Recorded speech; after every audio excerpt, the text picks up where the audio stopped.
Corona took this from us, so I want us to bring it back. Can we all be up and standing a little bit, if you don't mind?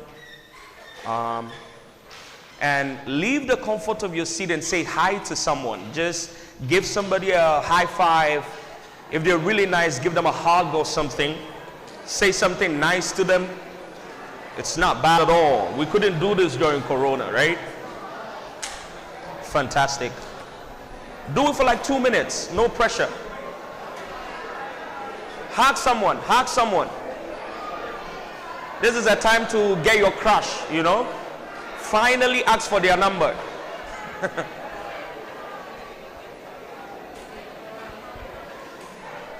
Fantastic.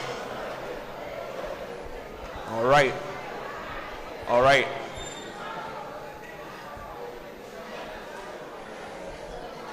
All right. If you didn't take this opportunity to take your crush's number, you're finished. This is your chance, you know. All right. Fantastic. You may be seated. Thank you. Thank you. It's such an honor to be here. I want to first say, all protocol observed. Let's honor and respect the people who put this together. So the entire team, we appreciate you. Thank you so much. The speaker that came before me made the work so easy, so thank you, sir. All other speakers, I'm privileged to be amongst you. Thank you very much. Just as a little point of flex, this is my TED talk. You know, so I'm not your regular guy. Please celebrate me for that, you know. All right. They gave me exactly 18 minutes. In that 18 minutes, I want us to have a conversation about the vision for a radically new Africa and the young people who will bring it.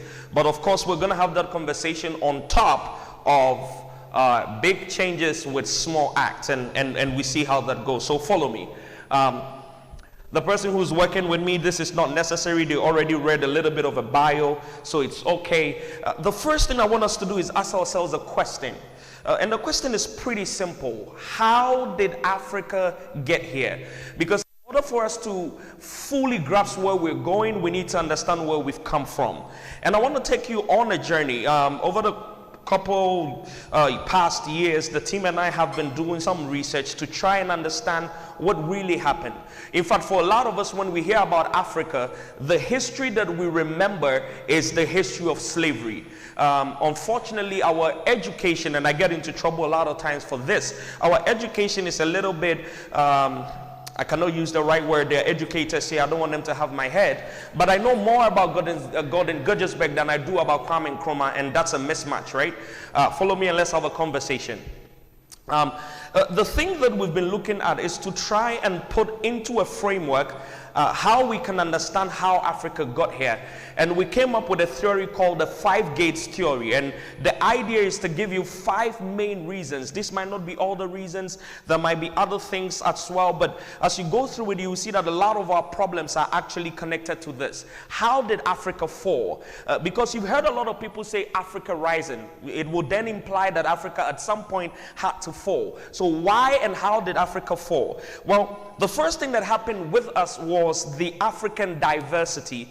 If you look at the biology of the world, it is established that we have the most unique code in terms of our genes. Our genetic mutation is the best in the world, and we can adapt to any kind of weather. So if you look at a typical person who has melanin in their skin, whether it is that they're in a very cold environment or in a very warm environment, they are able to adapt. That's a special thing that we have. Because of that as well, and the fact that we actually believe that all life emanated from Africa, a lot of us came out very different, and the diversity brought a lot of divisions that allowed people to be able to come in and steal from us. That's gate number 1. Gate number 2, our natural resources. This continent does not only have the natural resources that anybody needs to be able to survive and thrive, we also at that point had the human resource to be able to do that. And when you are the person who has the natural resources that the entire world is after, of course, you become a target. So our natural resources was the other one. We're building civilization. The first ever mathematical equation was from here. We literally invented language when we started with hieroglyphics before the Romans came and took on what they then called Roman numerals. Mathematics and medicine, all of that came from here. Civilization actually started from here. In fact, we were so rich as a continent that this is what the Arabs used to say about us. They used to say, against the camel's munch, use tar, and against poverty, make a trip to the Sudan. And Sudan stood for the sub-Saharan side of Africa. So our wealth was so pronounced that people used to see it as a global solution to poverty. But not only that, as I mentioned earlier, we also had young, creative, intelligent, strong people. And you can tell even now that this is still true. In fact, by 2050, we're going to have the highest working force of young people in the world. And that is something no other continent can actually boast of. The gate number 3 is the gate called desertification. And this was actually, like a black swan event. Nobody could say anything about it. It happened as a result of nature coming into play. So we woke up, the whole of North Africa had been covered with sand.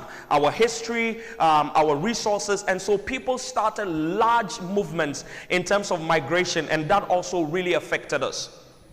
The final one, gate number 4, or yes, this is gate number 4, I hope, or gate number 5, is human error. This is the one that I really want to focus on for the conversation we're having. It seemed that history has it that especially the men and the kings of the early Africa made a very simple error. They were naive. And I want to make a point with that. I'm going to introduce you to 2 kings and what I mean by human error, just to drive my point home. This is King Oba Uwari. Uwari was a Benin king, interesting guy, loved his country, was developing the country, and then this thing happened. This is one of the things that he says, and I want you to see the sense in this. He says that never make a stranger suffer, and whatever else you may do to a foreigner, you must not kill him. Forgive his transgressions because he doesn't know the laws by which you live. Give him time and teach him the laws of your land. This is the interesting thing about this king. About 500 years before, he had predicted that his city or land, Benin, will be burned down. He spoke it as something that he foresaw coming. Whether that was prophecy or not, we do not know. Well, he was right. 500 years later, the British actually burnt down Benin. And for a king who actually could say that by the look of things, he thought that his country or his land will be attacked, for him to say this, you could see the kind of mindset that they had. But I will continue and give you some more examples. Let's go to the next one.